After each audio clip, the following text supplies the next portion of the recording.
Chapter 19. As soon as King Hezekiah heard it, he tore his clothes and covered himself with sackcloth, and went into the house of the Lord. And he sent Eliakim, who was over the household, and Shebna the secretary, and the senior priests, covered with sackcloth, to the prophet Isaiah the son of Amoz. They said to him, Thus says Hezekiah, This day is a day of distress, of rebuke, and of disgrace.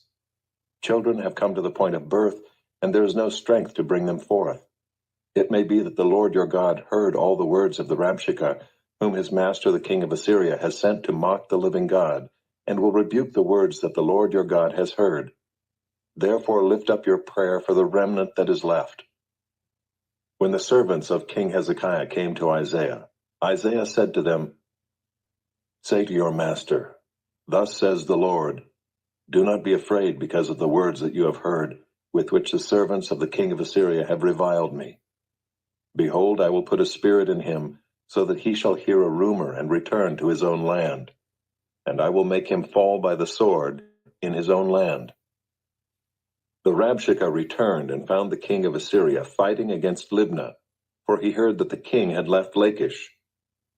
Now the king heard concerning Tirhakah, king of Cush, Behold, he has set out to fight against you.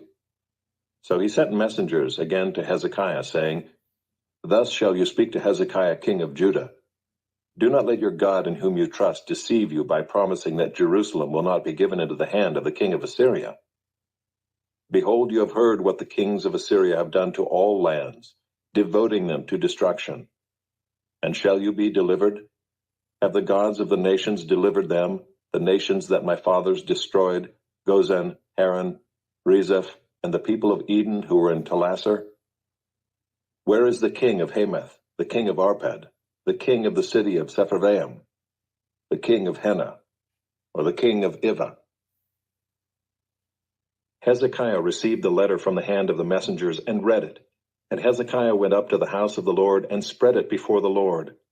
And Hezekiah prayed before the Lord and said, O Lord, the God of Israel, enthroned above the cherubim, you are the God, you alone, of all the kingdoms of the earth. You have made heaven and earth. Incline your ear, O Lord, and hear. Open your eyes, O Lord, and see, and hear the words of Sennacherib, which he has sent to mock the living God. Truly, O Lord, the kings of Assyria have laid waste the nations and their lands, and have cast their gods into the fire, for they were not gods, but the work of men's hands, wood and stone. Therefore they were destroyed. So now, O Lord our God, save us, please, from his hand, that all the kingdoms of the earth may know that you, O Lord, are God alone. Then Isaiah the son of Amoz sent to Hezekiah, saying, Thus says the Lord, the God of Israel, Your prayer to me about Sennacherib, king of Assyria, I have heard. This is the word that the Lord has spoken concerning him. She despises you, she scorns you, the virgin daughter of Zion. She wags her head behind you, the daughter of Jerusalem. Whom have you mocked and reviled? Against whom have you raised your voice and lifted your eyes to the heights? Against the Holy One of Israel. By your messengers you have mocked the Lord, and you have said, With my many chariots I have gone up the heights of the mountains to the far recesses of Lebanon. I felled its tallest cedars, its choicest cypresses. I entered its farthest lodging place, its most fruitful forest. I dug wells and drank foreign waters, and I dried up with the sole of my foot all the streams of Egypt. Have you not heard that I determined it long ago? I planned from days of old what now I bring to pass, that you should turn fortified cities into heaps of ruins, while their inhabitants, shorn of strength, are dismayed and confounded, and have become like plants of the field and like tender grass, like grass on the housetops, blighted before it is grown. But I know you're sitting down, and you're going out and coming in, and you're raging against me. Because you have raged against me, and your complacency has come into my ears, I will put my hook in your nose and my bit in your mouth, and I will turn you back on the way by which you came. And this shall be the sign for you. This year eat what grows of itself, and in the second year what springs of the same. Then in the third year sow and reap and plant vineyards and eat their fruit. And the surviving remnant of the house of Judah shall again take root downward and bear fruit upward. For out of Jerusalem shall go a remnant, and out of Mount Zion a band of survivors. The zeal of the Lord will do this. Therefore thus says the Lord concerning the king of Assyria, he shall not come into this city or shoot an arrow there, or come before it with a shield, or cast up a siege mound against it. By the way that he came, by the same he shall return, and he shall not come into this city, declares the Lord.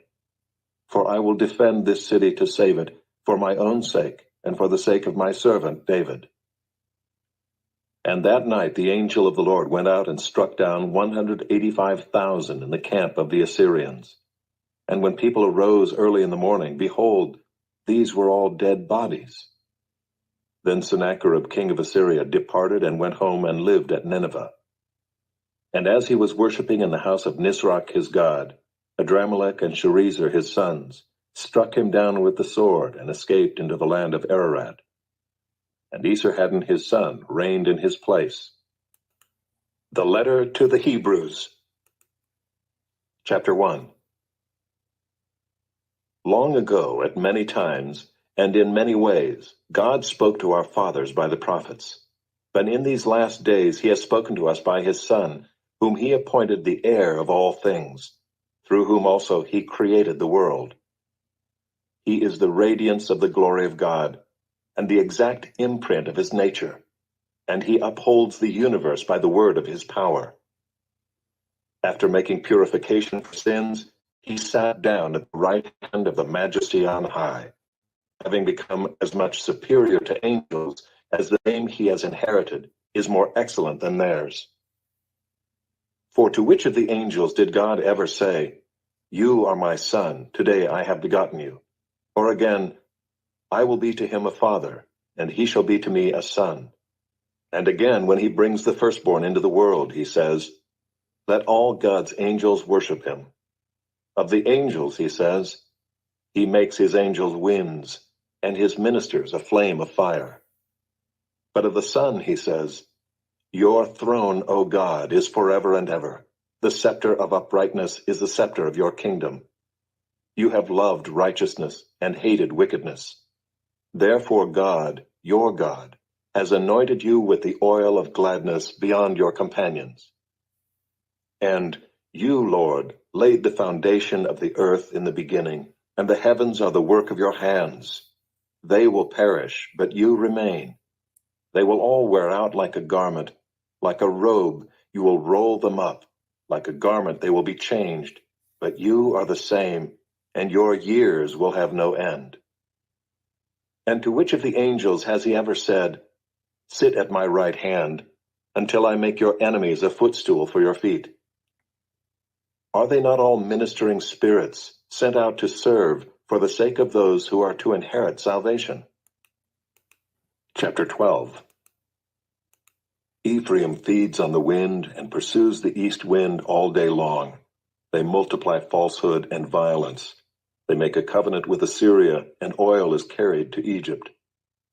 The Lord has an indictment against Judah and will punish Jacob according to his ways. He will repay him according to his deeds. In the womb he took his brother by the heel, and in his manhood he strove with God. He strove with the angel and prevailed. He wept and sought his favor. He met God at Bethel, and there God spoke with us. The Lord, the God of hosts, the Lord is his memorial name. So you, by the help of your God, return, hold fast to love and justice, and wait continually for your God. A merchant in whose hands are false balances, he loves to oppress. Ephraim has said, but I am rich. I have found wealth for myself. In all my labors they cannot find in me iniquity or sin. I am the Lord your God from the land of Egypt. I will again make you dwell in tents, as in the days of the appointed feast. I spoke to the prophets. It was I who multiplied visions, and through the prophets gave parables. If there is iniquity in Gilead, they shall surely come to nothing. In Gilgal they sacrifice bulls. Their altars also are like stone heaps on the furrows of the field. Jacob fled to the land of Aram. There Israel served for a wife, and for a wife he guarded sheep. By a prophet the Lord brought Israel up from Egypt, and by a prophet he was guarded. Ephraim has given bitter provocation. So his Lord will leave his blood guilt on him, and will repay him for his disgraceful deeds.